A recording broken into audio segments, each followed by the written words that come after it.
we've made our pyjamas, and we're now going to move on to doing a few nice little extra projects to go with.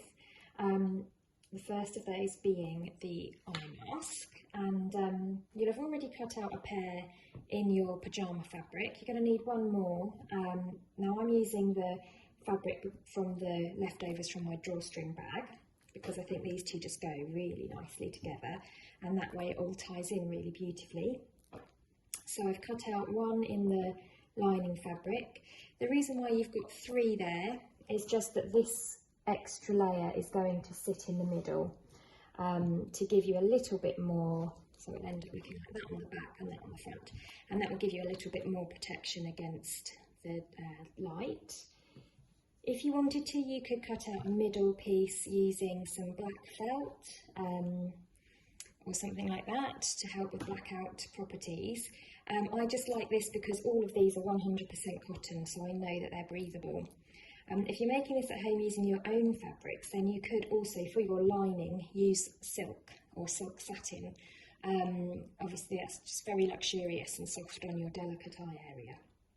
So I've cut these out. I've got 1, 2, 3. I've got my 50 centimetres of elastic, a safety pin there, and I've cut a strip here which is 80 centimetres long by 5 centimetres wide, and that's what we're going to start working with now to make our elastic band that's going to go around the back of our heads.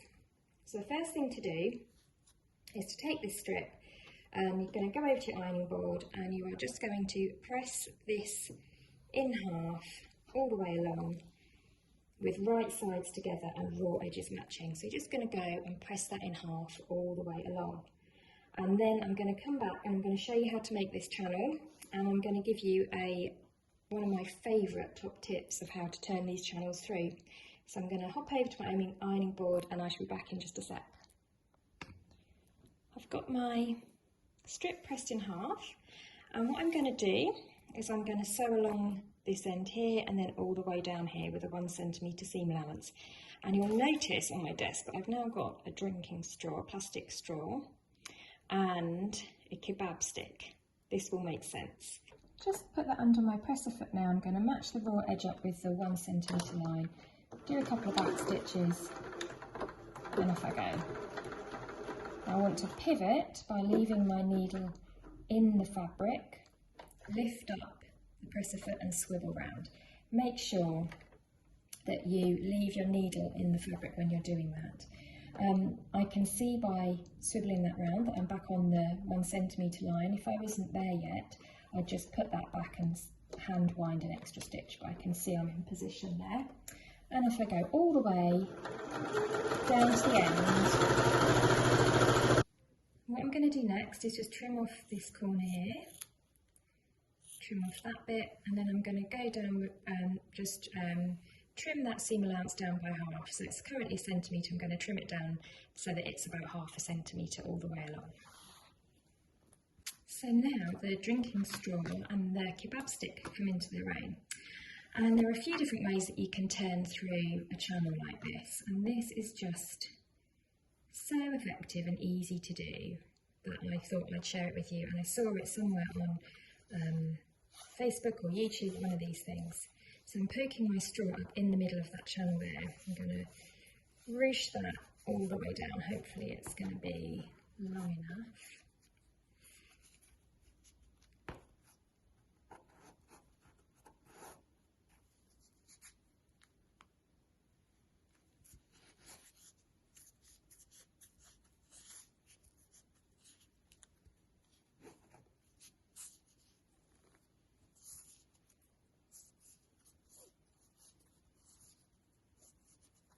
There we go, so that straw is now inside there, and I'm going to grab my kebab stick, and my kebab stick conveniently fits inside my straw, and that is now going to push through until, if I keep pulling that down, it's quite a long channel, not, you know, this is a bit on the long side, but you will get there eventually, and until can you see that? So I've got the kebab stick on one side and the fabric poking out the other. Just grab the fabric and remove the kebab stick, and then you're just going to slide that, and look at how easy that is. You can buy fancy gizmos to turn these things round, but I rather find that I quite like using a drinking straw. It does the job. And you can get different sort of wider and narrower drinking straws as well. So there we go. I'm going to give that a nice press, and where I just sewed at the end there, I'm just going to chop that off because I want an open-ended channel. Don't worry about it unravelling because we're going to encase that in a minute anyway, so don't worry about that too much. And I'm just going to go and give that a press, and then we're going to thread our elastic through the middle of that channel. So giving that a little press, it's nice and flat now. Use my safety pin into that elastic, and I'm just going to post that in at the end, and I'm just going to, takes a bit of patience, takes a bit of time, but I'm just going to caterpillar that through that channel there, and the safety pin just helps me with that, so I just scrunch it up and then draw it along, and I'm going to go all the way to the end of my channel. Now you don't want to accidentally lose this, this end, so just keep an eye on that. If you want to, you can grab a wonder clip, actually, that's a good idea, and put it on the end there so it can't accidentally get drawn through. You could also kind of clip it once it gets there, clip it to the end of the channel. You don't want to do all that hard work and then realise that your elastic has travelled the entire length and is no longer anywhere to be seen. I shall be back in a sec once I've done that. I've come all the way through there, my elastic has now come out at the other end, and what I'm going to do is this end here, I'm just going to take that, take my lining piece of fabric, and I'm just going to line that up with the notch on the side there. Okay, and I'm just going to sew along here, just half a centimetre in from the edge, so just using the width of the presser foot as a guide, or just under that, and I'm just going to sew that there to secure it on the one end.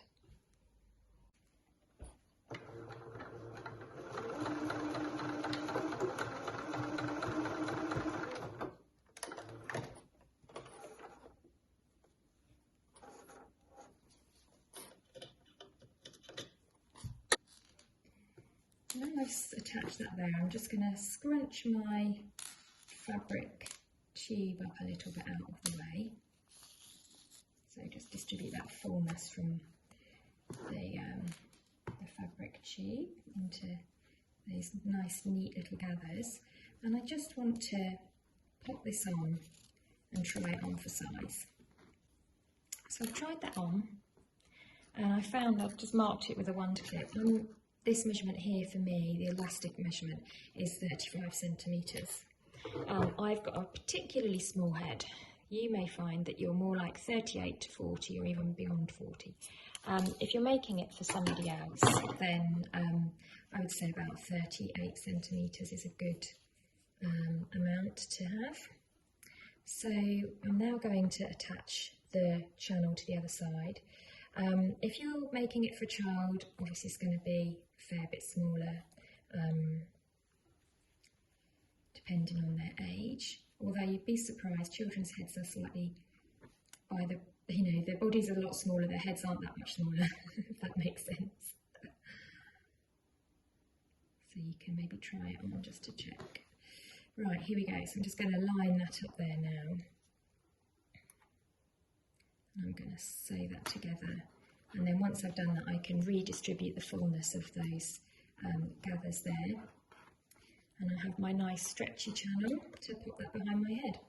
If you are making it a lot shorter, you may find that an 80 centimetre long channel is a little bit long, so just you can just trim that down a little bit if those gathers are too many gathers. If you're making it for a child, you're making it a lot smaller.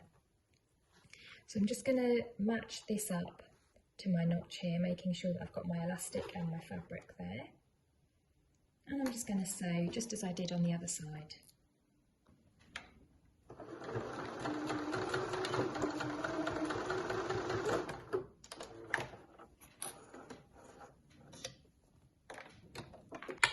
And there is my lining of my eye mask with my channel attached. You're just going to place that channel in the middle here, And now you're going to sandwich it with your other fabric. And remember that we've got 2 layers here. So just put those 2 layers together like that. Okay, so you've got right sides together, so your printed sides are matching, your raw edges match all the way around, and your elastic channel is tucked into the centre. And matching all those 3 layers and using the notches to help you, you're now going to just clip or pin all the way around the edge. Clip there. Matching those edges.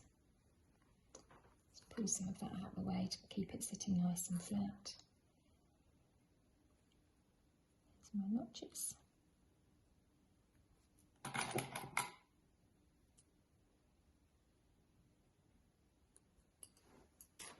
And there we are, clipped all the way around. How peculiar does that look? Like a kind of a crazy hedgehog or something. So what we're going to do now is sew all the way around with a 1 centimetre seam allowance. I do want to leave a gap at the top. What I'll do is I'll take 2 additional wonder clips, and if you're using pins you can just use pins with coloured heads, or you could just put 2 pins at the beginning and end just to remind yourself. And I'm going to put those wonder clips the wrong way round, different way from all the others, just to remind myself that's where I'm starting and that's where I'm finishing. Just going to leave a roughly about, I suppose, 5 centimetre gap just at the top there. That's the straightest point, so that's the best point to leave your gap. So I'm going to leave a gap there. I'm going to start sewing here, 1 centimetre in, come all the way around and stop sewing here. Do a little back stitch to begin with.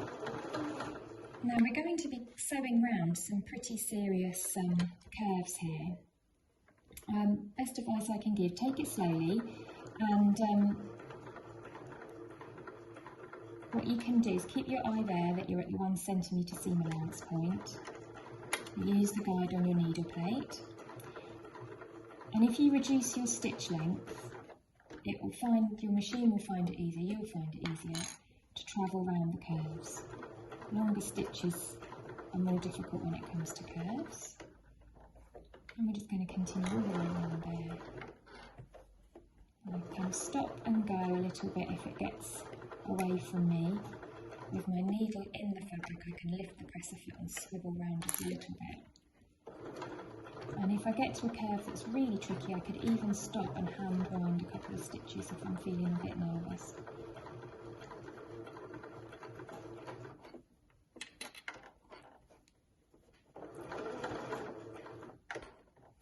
And off I go all the way around until I get back to this point here, leaving this gap open.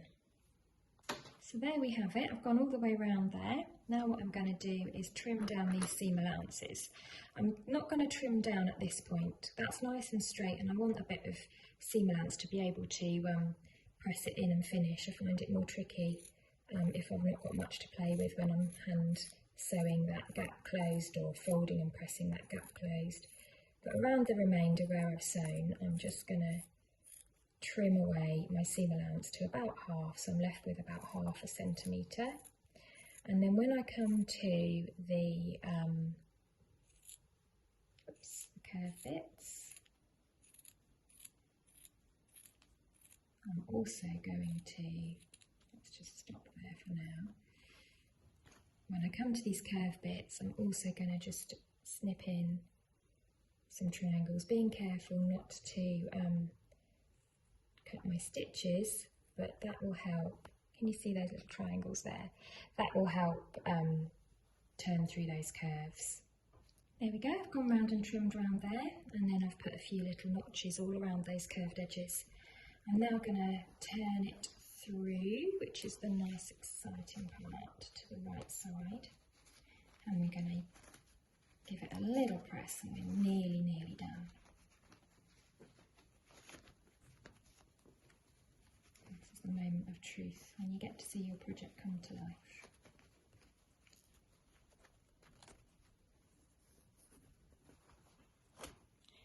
And there it is. I've just given that a really good press. I'm going to hand stitch that gap closed, and that is my Lovely eye mask done. Excuse the sneezing in the background. Everyone's working from home. There we are. So I'm going to hand stitch that closed and it's done.